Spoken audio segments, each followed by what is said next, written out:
Assalamualaikum warahmatullahi wabarakatuh. Perkenalkan, kami dari kelompok 5 yang beranggotakan yang pertama itu ada Herlina Sapitri, yang kedua ada Randa Arya, yang ketiga ada saya sendiri Selemi Stavia, dan yang terakhir ada Sukmaliani. Pada kesempatan kali ini, kelompok kami akan membuat video presentasi untuk pemenuhan tugas mata kuliah evaluasi pengajaran pendidikan ekonomi.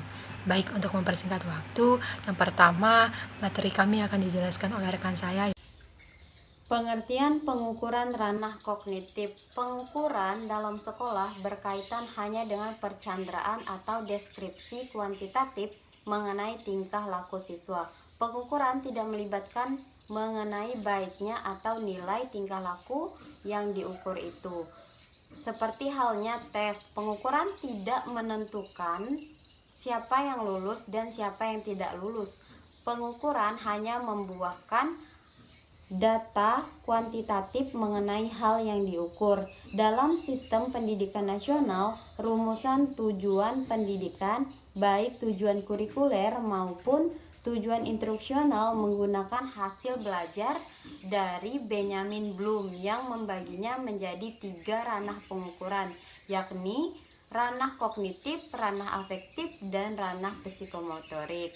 Pada kesempatan kali ini, kelompok kami akan membahas pengukuran ranah kognitif, yang selanjutnya akan dijelaskan oleh teman saya Herlina Sapitri. Pengertian pengukuran ranah kognitif. Ranah kognitif adalah ranah yang mencakup kegiatan mental atau otak. Menurut Bloom, segala upaya yang menyangkut aktivitas otak adalah termasuk dalam ranah kognitif. Ranah kognitif berhubungan dengan kemampuan berpikir, termasuk di dalamnya kemampuan menghafal, memahami, mengaplikasi, menganalisis, mensintesis, dan kemampuan mengevaluasi. Dalam ranah kognitif ini terdapat 6 aspek atau jenjang proses berpikir, yaitu mulai dari jenjang yang terendah sampai dengan jenjang yang paling tinggi. B itu tingkatan kompetensi ranah kognitif. Jadi pada tingkatan kompetensi ranah kognitif ini itu terdiri dari 6 tingkat. Yang pertama ada tingkat pengetahuan, pemahaman, kemudian penerapan, analisis, sintesis, dan evaluasi. Jadi di sini saya hanya akan menjelaskan 3 tingkat, kemudian dilanjutkan oleh rekan saya. Yang pertama itu ada tingkat pengetahuan. Pada tahap ini siswa diharapkan mampu untuk mengingat atau recall berbagai informasi yang telah diterimanya. Misalnya dia mengingat fakta, rumus, dan lain sebagainya. Kemudian ada tingkat pemahaman. Pada tingkat pemahaman ini dihubungkan dengan kemampuan untuk menjelaskan pengetahuan atau informasi yang telah diketahui dengan kata-katanya sendiri. Jadi dia bisa memahami kemudian menggunakan bahasanya sendiri untuk menjelaskan pemahamannya tersebut.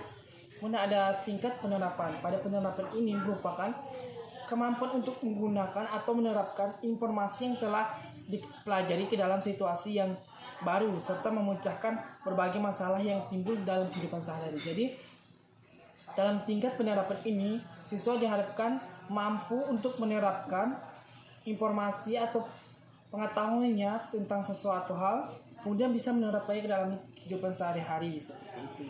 Kemudian tingkat selanjutnya itu akan dilanjutkan oleh rekan saya. Terima kasih.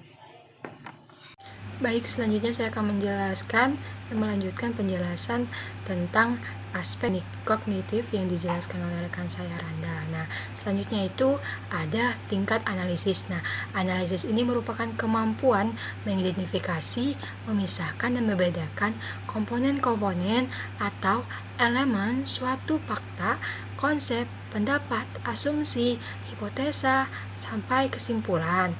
Nah, dan memeriksa setiap komponen tersebut itu untuk melihat ada atau tidaknya kontradiksi. Nah, dalam tingkat ini, peserta didik diharapkan menunjukkan hubungan antara berbagai gagasan dan cara membandingkan gagasan tersebut dengan standar, prinsip, dan prosedur yang telah ia pelajari. Nah, tingkatan yang kelima itu ada tingkatan sintesis.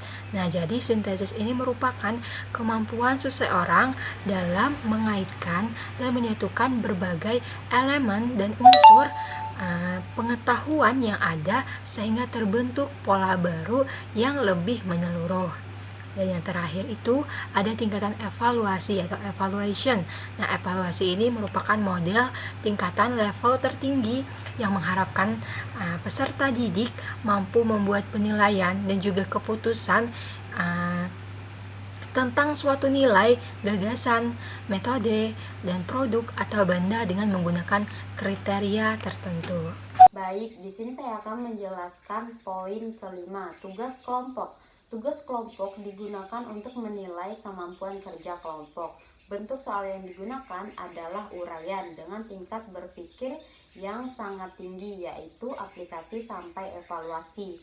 Bila mungkin peserta didik diminta untuk menggunakan data sebenarnya, melakukan pengamatan terhadap sesuatu proyek atau merencanakan sesuatu proyek.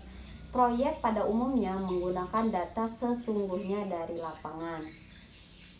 Kemudian poin yang keenam, laporan kerja praktik atau laporan praktikum. Bentuk ini dipakai untuk mata pelajaran yang ada kegiatan praktikumnya seperti mata pelajaran fisika, kimia, dan biologi. Peserta didik bisa diminta untuk mencatat dan melaporkan hasil praktik yang telah dilakukan. C. Instrumen penilaian ranah kognitif.